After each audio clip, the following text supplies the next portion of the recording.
I watched my friends eat while my blood filled their bowls. And that was the moment I understood I was never going home. My name is Sammy. I was my mother's only son. She raised me alone after my father died. Every day, she worked hard just so I could go to school, eat well, and live better than she did. She loved me deeply, and because of that, she warned me about the world.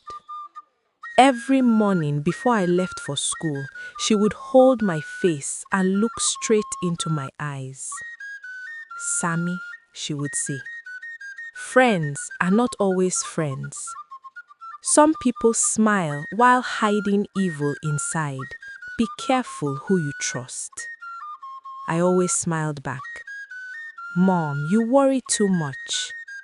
She would sigh and say, one day your trust will be tested.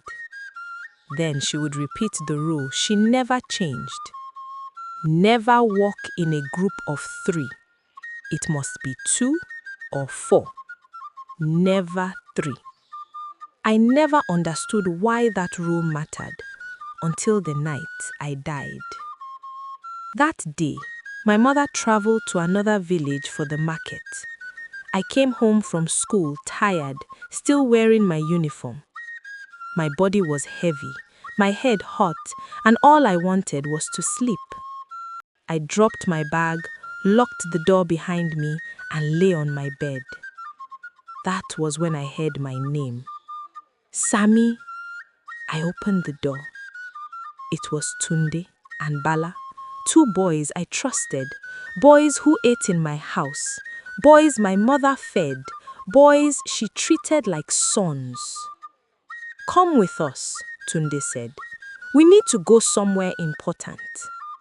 I'm tired. I just got back from school. It won't take long, Bala said. Please. I closed the door behind me. As I did, a strange feeling passed through my chest. Something heavy, something cold. For a moment, I thought about staying inside. For a moment, I thought about my mother's words, but I ignored it. I followed them. As we walked, the road slowly changed. Houses disappeared. Trees closed around us. The air became thick and quiet. No birds, no insects, only silence. My heart began to beat fast. Where are we going? I asked. Tunde smiled, but his eyes looked empty. You will see. Soon, we stood before a small mud house hidden deep inside the forest. No windows, no light, no sound. Fear wrapped around my chest. Why are we here? I whispered. Neither of them answered. The door slowly opened by itself. Inside, candles flickered weakly. Bones hung from strings. Bottles filled with dark liquid lined the walls. The smell of blood and smoke burned my nose. An old woman sat on the floor. Her eyes were pale. Her voice was dry. You brought him. Tunde nodded. My heart dropped. Brought me here for what? I asked. The woman stared straight at me. For money. My legs nearly gave out. I turned to my friends. What does she mean? Bala lowered his head. Then he said quietly, we were never your friends. My chest cracked open. Tunde stepped closer.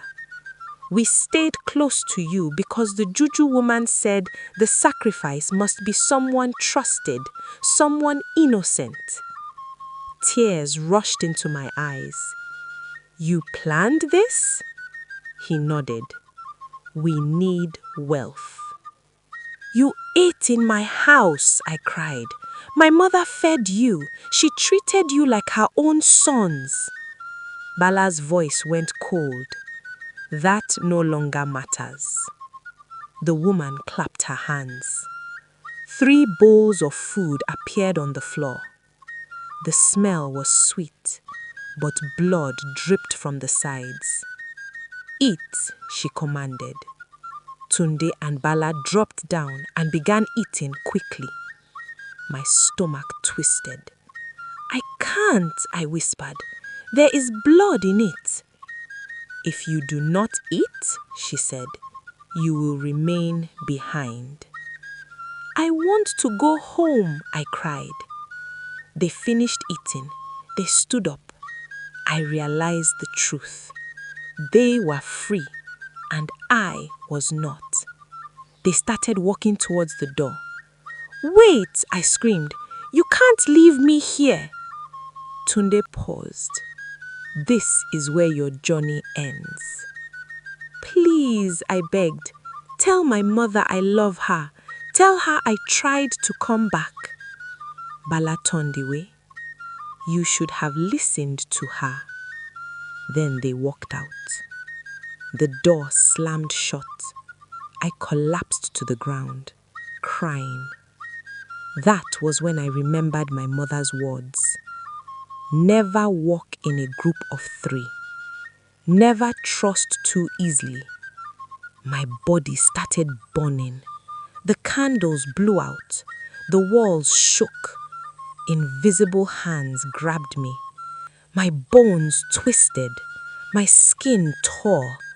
Pain ripped through me. I screamed until my voice vanished. And then, I was no longer human. I became a cow. The sacrifice was complete.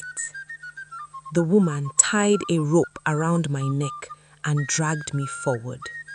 The knife rose. Pain exploded. Then, darkness. When I opened my eyes again, I was no longer alive. I watched my body dragged away. I watched my blood poured into a black pot. Days later, my mother returned. She searched everywhere. She walked from village to village. She cried, she begged. Every night she waited by the door, calling my name, her voice breaking. One evening, her heart gave up. She collapsed on the road and died. The villagers said heartbreak killed her. Tunde and Bala became rich. Big houses, new clothes. But peace never followed them. Tunde went mad. He ran into the forest and never returned. Bala lost his mind. He walked into the river and drowned. And my story became a warning. So when parents warn their children about friends, they are not trying to control them. They are trying to protect them. Because some friends are not friends. They are traps